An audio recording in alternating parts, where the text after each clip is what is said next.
Hey folks, welcome back. Today we'll be discussing about the paper called as RAGAS.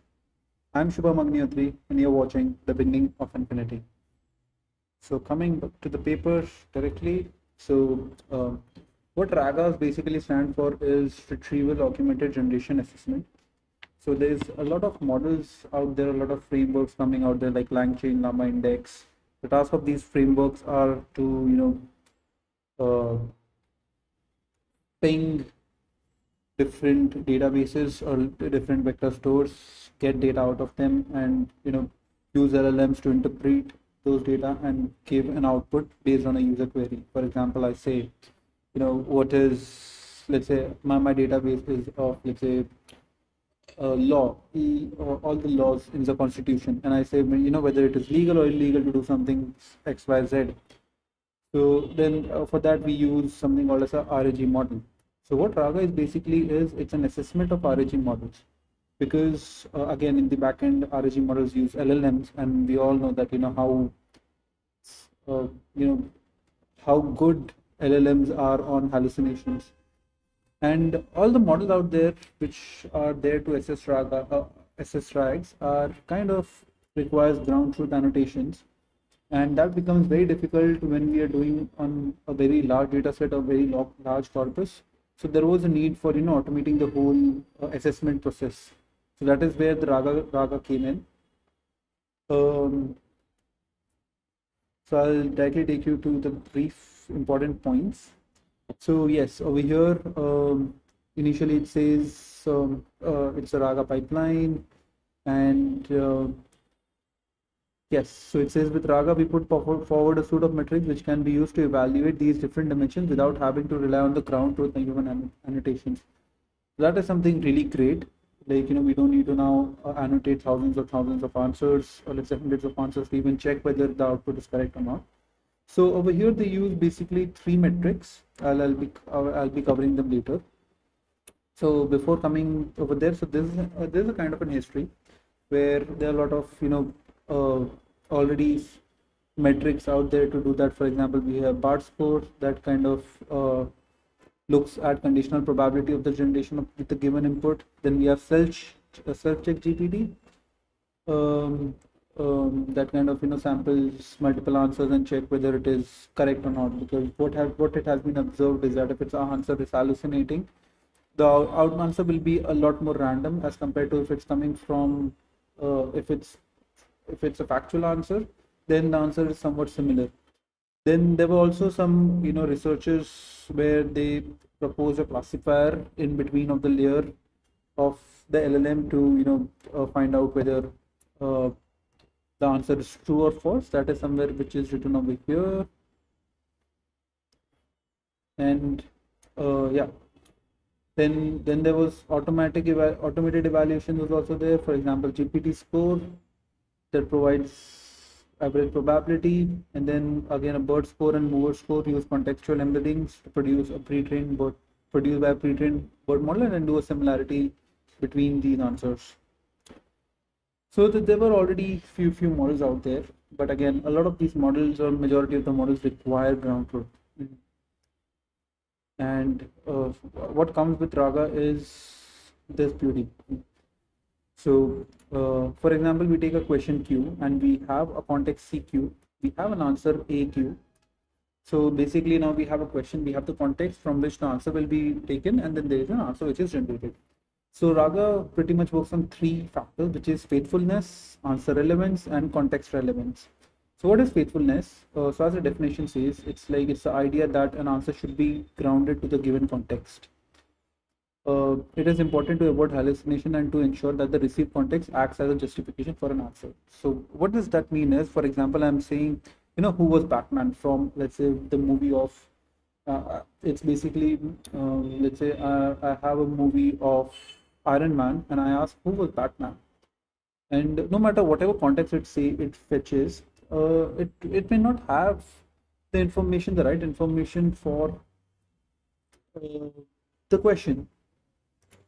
So that is where we are checking, whether the retrieved context acts as a justification for the generated answer. So whatever answer that will be generated, right?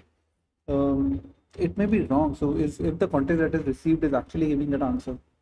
Then comes is answer relevance. Answer relevance refers to the idea that the generated answer should address the actual question. Yes.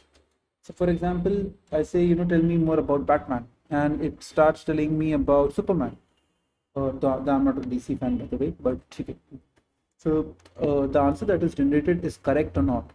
Then is context relevance. So context relevance refers to the idea that the retrieved context should be focused, containing little irrelevant information as possible. So for example, we are asking question about Iron Man and we are getting information about Avengers. So Avengers include Iron Man, but rest of the Avengers are not at all related, or their context is kind of not misleading, but it is irrelevant for the question that is being asked. So these are the three metrics that we test it on.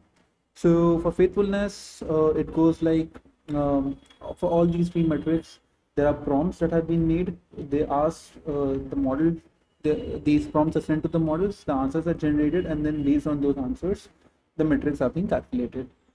So for example, for faithfulness, there is a prompt that goes is given the question and the answer. So now we have the question, we already have the retrieve answer. Create one or more statements from each sentence in the given answer. Okay, so now we have a list of statements.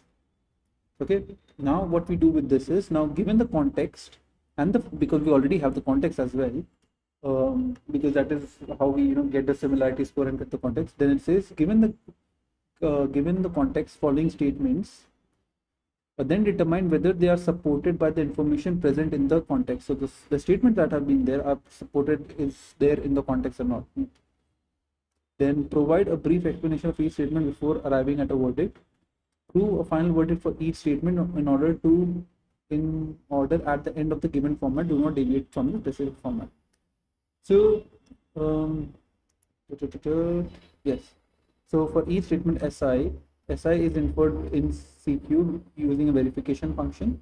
This verification step is carried out with the following prop. So the final faithfulness score F is computed with F equals to V is the number of statements that were supported from the LLM, and S is the total number of statements.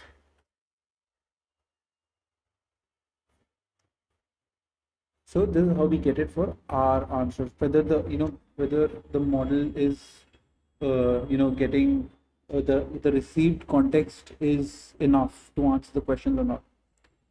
Then answer relevance. So for answer relevance, again we ask a couple of prompts. We say generate a question from the given answer. So whatever answer we get, generate as many questions as possible, and then what we do is we take an average of it, average of all those questions that we have with we do a cosine similarity and then average it out. So that is basically how close we are with the question that we gave.